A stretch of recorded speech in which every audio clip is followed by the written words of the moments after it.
था बस में, कंडक्टर हकलाता था, सवारी के पास में आया, कहाँ जाना है? तो सवारी भी नेचुरल, वो भी बीची सवारी भी काबा था, मुझे को कुकुलाना। तो उन्हें कहा तू मेरी नकल निकालता है क्या? नकल निकालता है, तू निकालता है ना। उसने उसका गला पकड़ा, झगड़ा होने लगा। ड्राइवर ने देखा कंडक्टर के साथ झगड़ा हो गया तो स्टीयरिंग घुमाया और पुलिस चौकी पर लाया, बस खड़ी की, सवारियां भी उतरी और सवारी और कंडक्टर भी दोनों जुट मुट होकर नीचे उतरे। इंस्पेक्टर साहब आए, क्या बात है?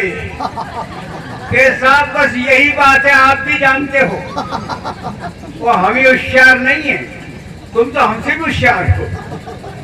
साहब ने कहा है कि जान सबन में बंद रहाई, जानकारी सब जीवों को है, लेकिन उसे रहनी में नहीं उतारते, उस पर चलते नहीं है। जानते तो सब है क्या अच्छा है, क्या बुरा है, क्या धर्म है और क्या अधर्म है, क्या पाप है और क्या पुण्य है, कौन नहीं जानता है? सब जानते हैं, लेकिन बस कसर क्या है, वो चलना नहीं चाहते, लोभी हैं, वही हैं। तो लोभ के कारण बड़ी बड़ी मुसीबत हो जाती है। एक गांव में पंडित कथा कर रहा था, तो गांव गरीब था और पंडित कथा बंद नहीं कर रहा था। 1100 रुपये लूंगा, गांव वाले 1100 रुपये नहीं कर पा रहे थे पुराने जमाने की बात। सेठ के पास में गए, सेठ जी तुम कथा बंद कराओ, उद्यापन कराओ, तुम पैसे दो। तो सेठ ने सोचा कि क्या मांगता कि 1100। सेठ और भी लोभी था, उन्होंने 1100 तो 1100 के नोट जाएंगे, 100 गड्डी को देखा ना, तो इसमें से 11 कम हो जाते हैं। 50 गड्डी 500 गड्डी देखे तो उसमें से 22 कम हो जाते हैं, ये तो ज्यादा नोट जाते हैं। चलो मैं 11 रुपए दे दूंगा और क्षमा मांग लूंगा। सेठ चला 11 रुपए लेकर के।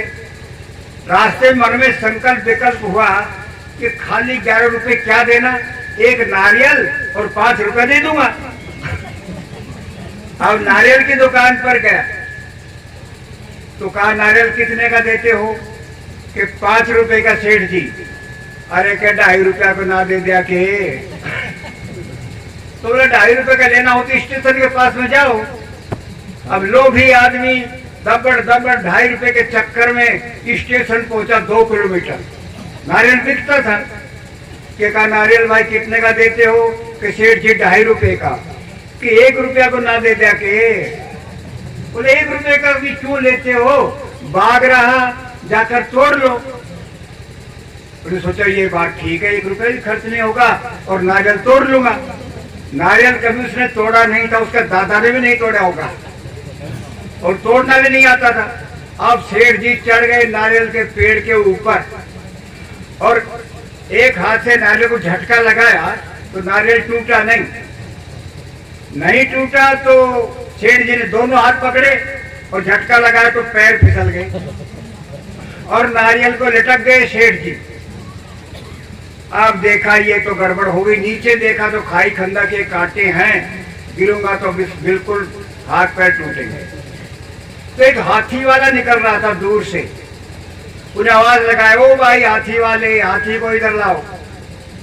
हाथी वाले ने देखा भाई कोई लटक रहा है, हाथी नीचे लाया कि देख मैं तेरे को 101 रुपया दूंगा, जब तो वो 5 रुपया नहीं खर्च रहा था और जान पर बीती तो 101 देने को तैयार है।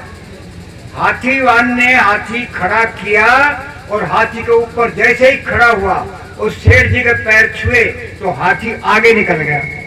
अब सेठ के पैर पकड़कर हाथी वाला भी लटक गया। तो अब के सेठ जी, हाथी वाला कहता है कि सो तो नहीं, मैं तुमको 200 रुपए दूंगा, तुम हाथ मत छोड़ना। कि भैया मैं तो पहले ही छूटने को हो रहे थे, तू वो लटक कर सत्यानाश कर दिया।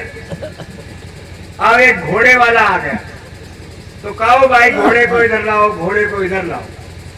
और देखा 2 आदमी लटक रहे, वो घोड़ा लेकर के आया कि तेरे को 500 रुपया देंगे, तू हमारे को नीचे उतार। घोड़ा नीचे लगा, घोड़ा नीचे लगाया, घोड़े पर सवार खड़ा हुआ और सेठ के पैर पकड़े तो घोड़ा निकल गया। अब 3 लटक गए। अब घोड़े वाला कहता है 500 की बात छोड़ो, मैं 1100 रुपये दूंगा, तुम हाथ मत छोड़ना सेठ जी। कि मेरे हाथ तो झूठने कोई, अब मेरे बस की बात नहीं है, मैं अकेला ही नहीं सहन कर पा रहा, तुम 2 लटक गए। तो सेठ जी के हाथ छूटे, धड़ाम से कुएं में गए। लोभ घड़ा मत कीजिए, लोभ बड़ा दुख दीन, 1 टका के कारने गया कुआ में दीन। ये हालात है। ये सारा संसार न्यारा न्यारा निर्णय नहीं करता है, भिन्न भिन्न निर्णय नहीं करते। ये जड़ है, ये चेतन है, ये धर्म है या धर्म, ये पाप है, ऐसा निर्णय नहीं करते। सब गदमद करते। एक पंडित जी थे, तो कहीं से आ रहे थे, जाट देवता आ गए हल लेकर के। तो जाट ने पूछा, पंडित जी हमारे दिनमान कैसे हैं? कि दिनमान तो ठीक है, लेकिन जो भी काम करना हो तो मेरे से पूछ कर करना। अच्छा ठीक है। लड़की की शादी करनी थी, घर आया तो सोचा पंडित जी से पूछ लेता हूँ। बैलों को बांध कर गया कि पंडित जी बच्ची की शादी करनी है, कब करूं? तो पंडित जी बोले जेठ में निर्जला गैस आती है, अबूझ सावा है, उसी के कर लेना। उसे मालूम था कि जमींदारों को गर्मी में फुर्सत मिल जाती है। तो आया और जब निर्जला गैस आई तो यहाँ तो नहीं जाता पहले। अब सोचा भोजन क्या बनाना है, तो पंडित जी के पूछे बिना वो बनाता नहीं था, कुछ भी काम नहीं करना था। गया पंडित जी के पास में कि पंडित जी भोजन क्या बनाऊं? पुराने बखत्ते का दाल मांडा, दाल चावल घी बुरा बनाना बरात के लिए। ये बात ठीक है। आ गया, सुबह से चावल उबालना शुरू किया और एक छप्पर के अंदर खड़ बिछाया, और पहले ऐसा ही तो होता था, और वो पर्दा टाक्या और एक को बैठा दिया हुक्का भर के। वो छान लेकर चावलों की डाल डाल करके बाहर आने लगे। चावल का ढेर लग गया, वो हुक्का भरने गया, एक बिल्ली आई, चावलों के ढेर पर चढ़ी और बिगाड़ कर दिया, समझ गए ना, यानी टट्टी कर दिया। तो उसने देखा उठारी ने, और ये क्या हो गया? तो बुलाया और उनको, भाई ये देखो ये क्या कर दिया बिल्ली ने। तो किसी गुलशन साहब जैसे ने कहा एक काम करो, एक टोकरी भर के बाहर फेंक दो, बाकी ठीक है। ओके नहीं भाई गुलशन साहब ऐसा नहीं चलेगा, पंडित जी के बिना काम नहीं करूंगा मैं। ऐसे इनके पंडित है। अब दोपहर में दौड़ा दौड़ा गया पंडित जी के पास में। पंडित जी सो रहे थे कि शाम को फेरा करना है। वो उसे जाकर उठाया, पंडित जी खड़े हो, कि क्या बात है? कि तुम घर चलो। अरे बात तो शाम को बारात आएगी, शाम को आ जाऊंगा ना। कि नहीं नहीं नहीं तुम अभी चलो। और बात बताया नहीं। पंडित जी कई बार पूछे क्या बात है, क्या बात है। पहले कुछ पता चल जाए तो समाधान भी कर सकता है आदमी, और एकदम कह दिया। अब पंडित जी के दिमाग में कोई बात आई, वो खींच कर लेगा, चलो तो। दोपहर में पंडित जी दौड़े दौड़े आए 1 किलोमीटर, और वो किसी से बात भी नहीं करने दिया जो आदमी वहां थे। पंडित जी को सीधा कोठार में ले गया कि देख ले बता अब क्या करें। पंडित जी का दिमाग काम नहीं किया। अब वही ये क्या? तो पंडित जी ने सोचा बताओ ना क्या करें। पंडित जी कहते हैं अरे लाल बुझक्कड़ जाने गयो और न जाने कोय, थे गदमद सारा मैं कर दो राम करे सो होय। ये गदमद का ज्ञान बिल्कुल नहीं है। एक एक निर्वारी, जो निर्वारी जाए, 2 मुक्का बोलना घना तमाचा खाए।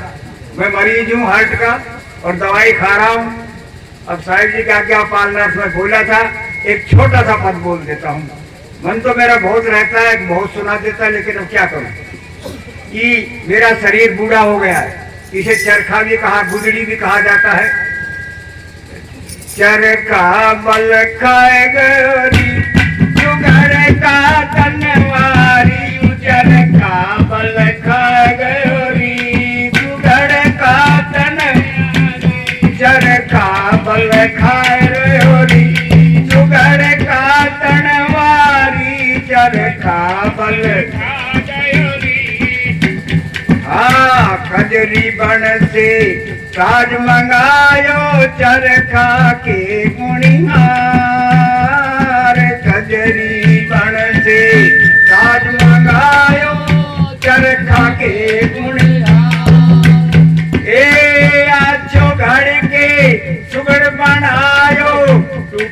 कन्हैया को तार कन्है सुंदर नारी चरखा बल खा गयो रे सुघर का धनवारी चरखा बल खा गयो रे सुघर का धनवारी चरखा बल खा गयो रे सुघर का धनवारी चरखा बल खा गयो रे।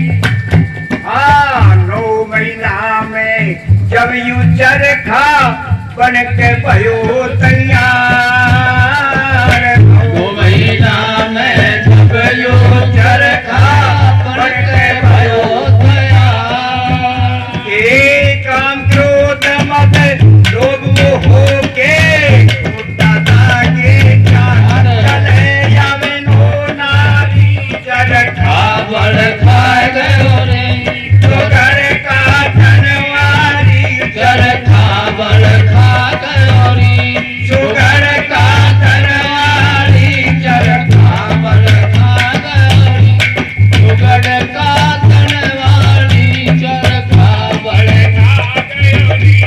वो कभी जवान थे जब क्या बात थी जब यू चरखा नया बन्यो हो दुनिया देख सिखाए जब ये चरखा नया बना हुआ दुनिया देख से आए। भाई अब यू चरखा हयो पुरानो ठोकत हिल हिल जाए तुम्हारे खो दई सारी चरखा बल खा गयो रे सुघड़ का धनवारी चरखा बल खा गयो रे सुघड़ का धनवारी चरखा बल खा गयो रे सुघड़ का धनवारी चरखा बल। हाँ इस चरखे में तू ही बोल तू जा कोई ना हाँ या चरखा में स्वयं तू बोले दूजा कोई ना। के निस्वरूप धीर हो बंदे ज्ञानदास कहे समझाए कटे सारी बेमारी चरखा बल खा गयो रे सुघड़ का धनवारी चरखा बल खा गयो रे सुघड़ का धनवारी चरखा बल खा गयो रे। बोलिए सदगुरु देव की जय। ये चरखा बल खा गया। अब जब यू चरखा नया बने हो तो लोग देखते थे वो छोरा आया कि नहीं गाने वाला आज भी तो भाई तो समय समय की बात है। हम अच्छे गायक रहे पहले से बचपन से गाते बजाते आए हैं। आप लोगों ने ध्यान से सुना और इसी के साथ में वाणी को विराम देता हूँ। बोलिए सदगुरु देव की जय। बहुत सुंदर बहुत अच्छा।